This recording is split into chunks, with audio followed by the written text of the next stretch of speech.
I have the amazing opportunity to introduce your next speaker. I don't want to spend her whole 20 minutes talking about her, so I will just spend a few minutes. Summer and I have known each other for a really long time. She's got 2 extremely successful mega practices in Colorado. She's just been such a shoulder for me to lean on when I'm running into issues when it comes to leadership or operations or systems. And I will say one thing, whenever you say yes to something, you say no to something else. So when you bring on your associate, it's going to take time. Summer has developed an amazing platform when you hire non-clinicians to help train them. How many of us, we hire someone for the front desk and we just give them to our office manager and we say, train this person up, but still do your job is full time, right? So I need you to do everything that you do, plus train this person up at a high level. And when they're like burnt out, you're like, well, you couldn't do it, right? Like it's unrealistic, right? So Summer has great resources on Dental Career Academy, and maybe she'll talk a little bit about it, where in our organization, and we've used this service dozens upon dozens of times for new hires, it's really helped lighten the load for onboarding new non-clinical team members. And it gives my office managers some breathing room so these new team members can watch these online videos and train them while my office managers are actually doing what I expect them to do on a day-to-day basis. So without further ado, Dr. Summer Kasma.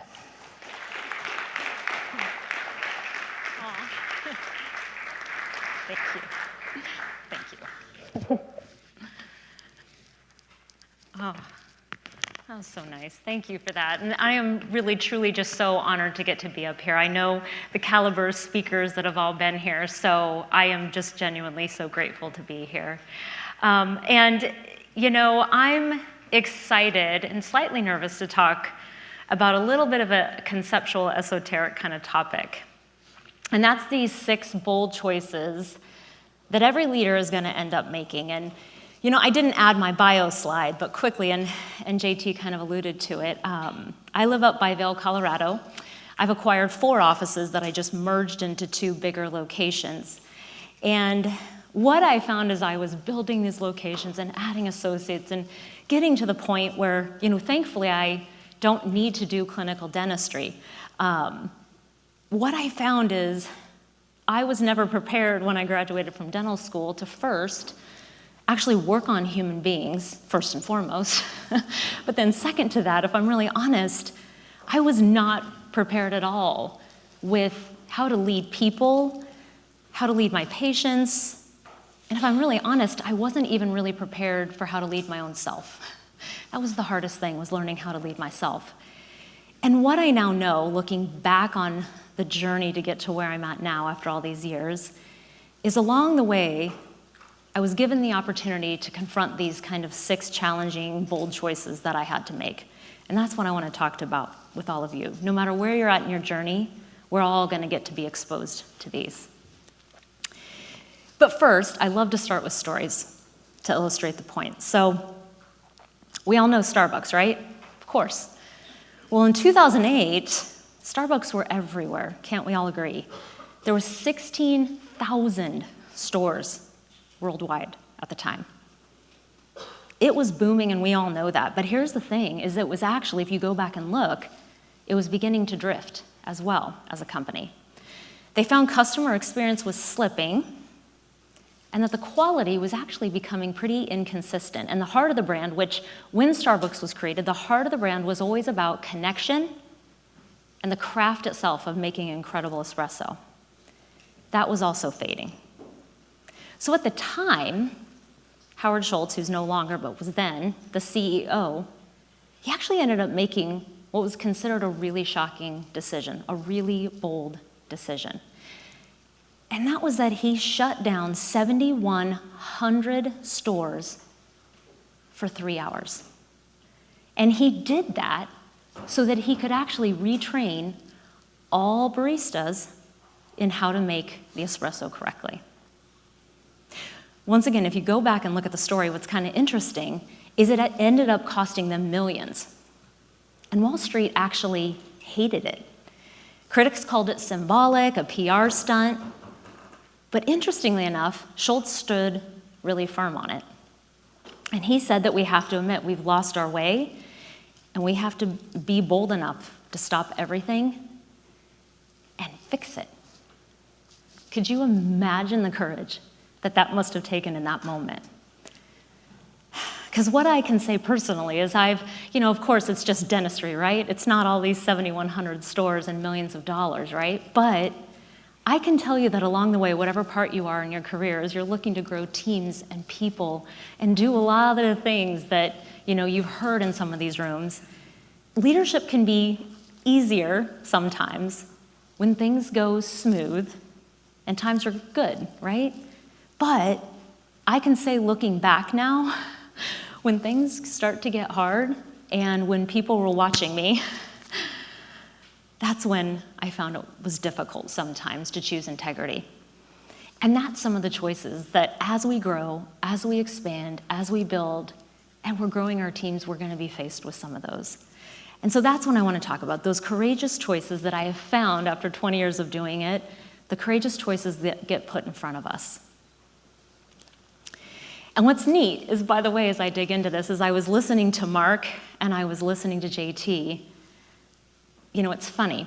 I think so much you can tell we all coach together because I think we all build very similarly upon the same premises.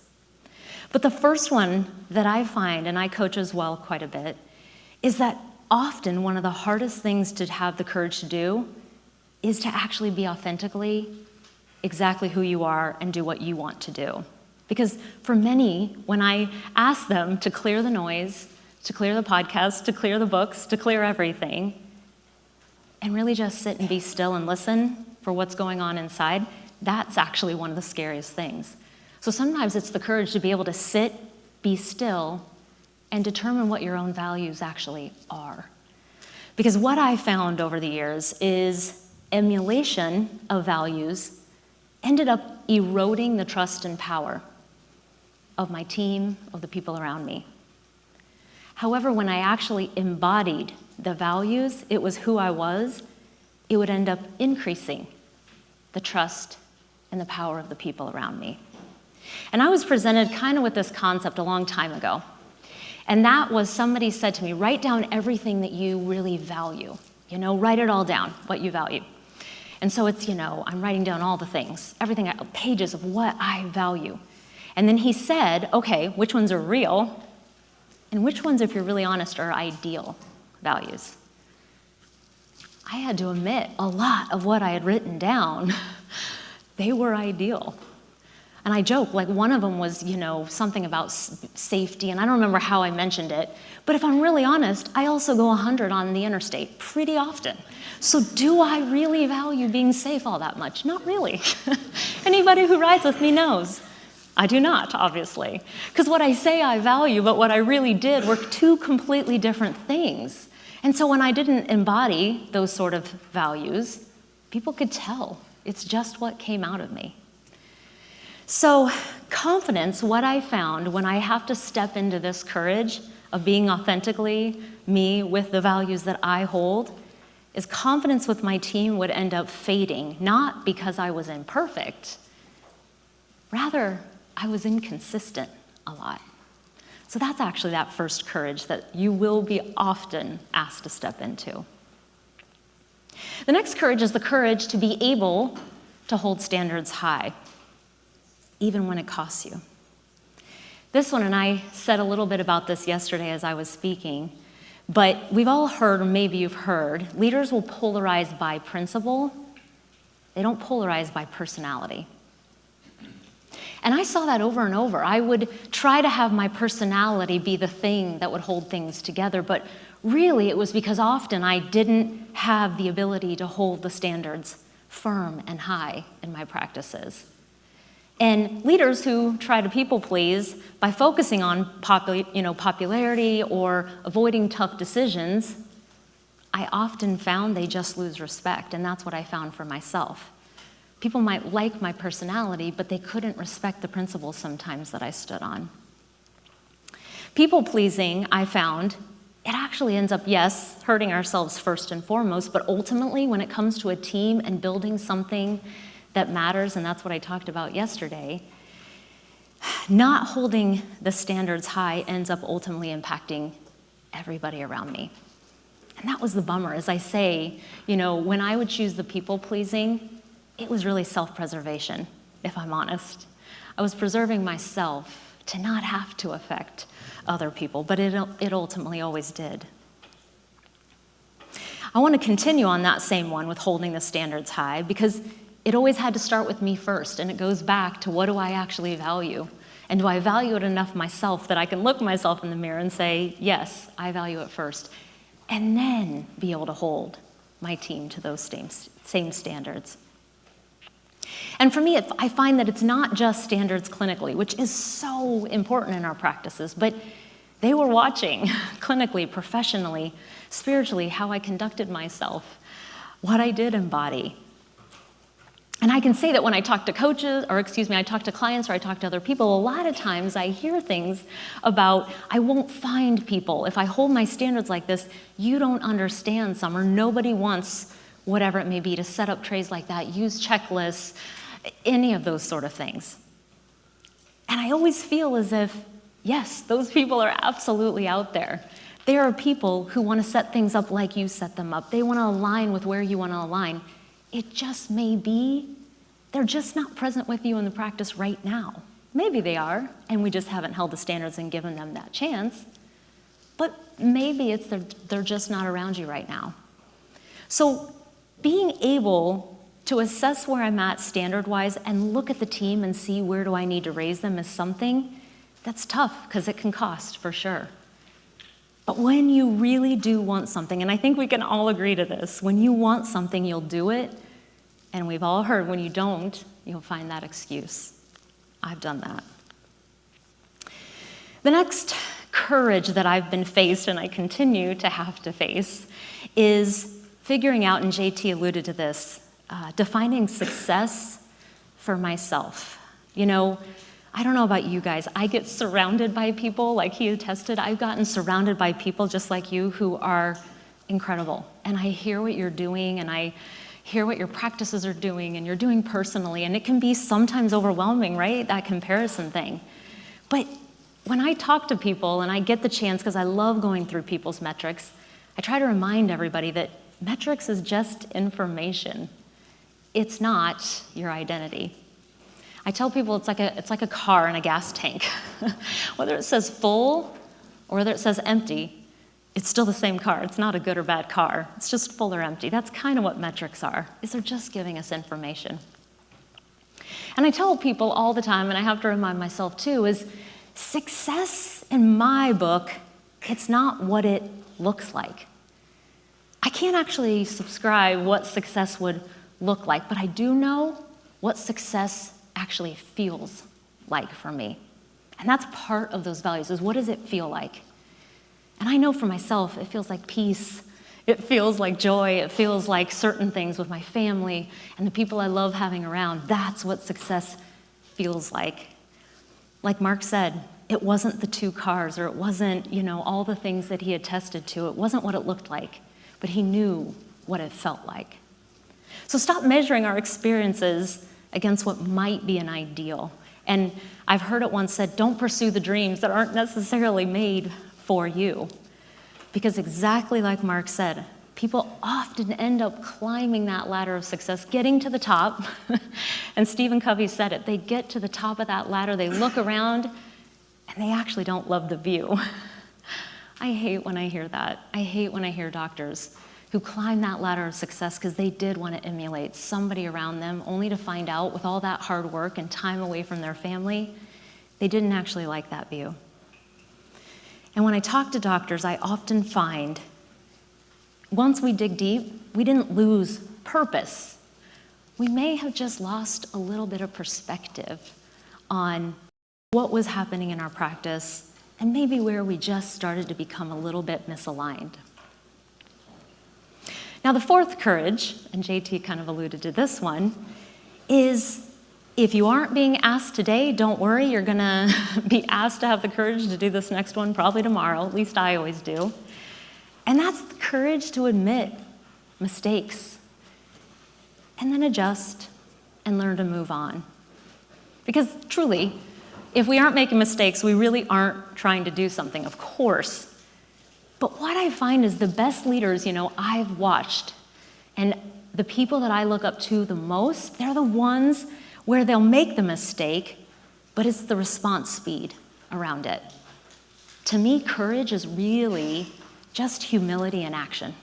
That's what it's about. And having the humility, by the way, to stand up in front of our teams or the people that we may have disappointed or we didn't hold a standard firm, that takes a lot of courage as you're leading and growing, to stand up and say, hey, I absolutely let you guys down and I'm sorry for that. I've had to do it not too long ago, actually. Humility in action is exactly the courage that's needed, though, to build those teams and those, the legacy that you guys are looking for, and it's tough. I have a mentor that says all the time to us, I don't want to be wrong a minute longer than I need to be. And I can say, I absolutely love that quote. I use it constantly, and my whole leadership team, it is what we live by, is we've got to be able to have humility in action and say to each other, you're right, I don't want to be wrong a minute longer than I have to be. Because today's mistakes truly are, if you use them well and correctly, they really are tomorrow's best teachers. And if you're sitting in adversity right now, which, by the way, I can tell you I've had a lot where things felt hard. I couldn't hire people. I couldn't retain people. I couldn't train people. I couldn't find great doctors. It felt like it was never ending sometimes. But the best things, when I got out of my head and I just decided to accept what was and get creative, accept the responsibility for what I could, it's incredible what's come out of that. One of them being what Jason alluded to, which is Dental Career Academy. It really is, if you're in it right now, a terrible thing to waste. The next courage is, and this one doesn't seem like it would take courage, but it really does, is what I found, which is the courage to be able to create more empowered leaders. Because the best leaders I've been around, I can tell you, the most impactful thing they do is they develop leadership potential in others. They don't just accumulate more followers. I had a coach once said to me, and this was a long time ago, we were talking about attrition numbers and something like that. And this coach said to me, I shoot for 100% attrition. I was like, I'm sorry? He's like, yeah, because all that means is I've done my job. Ideally, I want them to come, I want to teach them, and I want them to be so empowered that they move on and they're great for other people. And then the cycle just keeps going. I shoot for 100% attrition. And I thought, isn't that kind of an interesting concept? That's what he cared about more, was not retention of his clients, it was empowerment of them. And all of us say, like I said, we all want those self-managing team members, but it takes so much discipline, dedication, and courage to continue building people up and giving them the ability to make autonomous decisions on your behalf. That is so challenging, and it takes so much courage to be able to do that. And even more, when I talk to leaders and doctors, sometimes we have to be able, for sure, to give our team the credit they 100% deserve. I've been surprised when I thought maybe I was the only one who could do something so well. I've been surprised to see my team be able to not just rise up and do well, but actually do better than I have. And then, and I feel like maybe it was Mark who alluded to this too, the courage to be able to live in alignment with actually your legacy. For him, it was SOI. Because the best leaders that I've seen, when I look back and I look at their lives, is they really do end up living lives that kind of outlive them, which to me is pretty profound. Because I can say that as I've done this, and sometimes I've had to pivot and I realized I made a mistake or I needed to change the direction I was going, legacy really is building right now, right this moment. It's not actually later. I kept thinking when I'm older, when more time has passed by, I'll build legacy type things. But the cool thing is, and this is what I now can reflect back and see, is that it's being built all the time when I would show up at work or home, in my character, within my own family, the teams that were around me, and exactly in my community for sure. Because I can say that the decisions, if I look back, the decisions that I was making then and now today, they really do keep moving me closer to either the legacy I want to leave or perhaps maybe the one I don't necessarily. And Mark talked about generational wealth. And I think all of that's important. Please don't underestimate that. I do think metrics and numbers and the thought of creating generational wealth, I think that's all so important. But I think generational wealth could be something more even than just money. And it can be, some of the cool things that you end up creating with your family, whether it be at Christmas or, I know Jason Tenori does some really cool things with his family that he builds in almost a legacy by the time he spends and, the cool things that his family does. And I think that's part of generational wealth too. So as you're working so hard to financially provide, always remember the legacy that you leave is also wisdom and whatever it may else be for your kids or your family or community around you. Legacy is so much more. And in my mind, living a life of mastery, which includes legacy, it's not overcomplicating just for the sake of being busy. I used to think it kind of sounded cool when people would ask me, what are you doing or whatever. I'm like, I'm busy. I'm so busy. I walk fast, I talk fast, I eat fast. I'm busy. It felt like somehow that made me cool. And what I can say now is living a life of mastery for me is actually living it exactly how I want, at the speed that I want, how I want it to feel, and without the sake of needing to be busy. So, looking back, over acquiring 4 offices, merging and building teams, growing doctors, what I can say is I keep getting faced with some of the same choices over and over. And believe you me, this is probably not an exhaustive list of where we all have to step into courage, but it's some of them, to be authentically who we are without looking around at what other people do, to hold our standards high, first for ourselves and then for the people in our office. To define success for ourselves, not what it looks like, but what it feels like for us. To be able to admit mistakes and adjust and move with humility. To be able to create more empowered leaders around us. That takes a lot of courage. And then to live in alignment with the legacy we really, truly want to leave for our kids, our families, our communities, the people around us. So I ask you, I'm wondering if today there's something within your own practice or family or life. What are you being invited to be courageous about right now? Maybe, just maybe, I hope for you, you step into that courage to be exactly who you want to be. This is my information. I did not put my cell phone. It's only because I'm not necessarily good at checking that. But this is my information, and if you would like any more information in regards to what I do, who I coach with, Dental Career Academy, as Jason was discussing, for helping to train your teams, that's where you can reach me. So thank you so much for your time. I do appreciate it.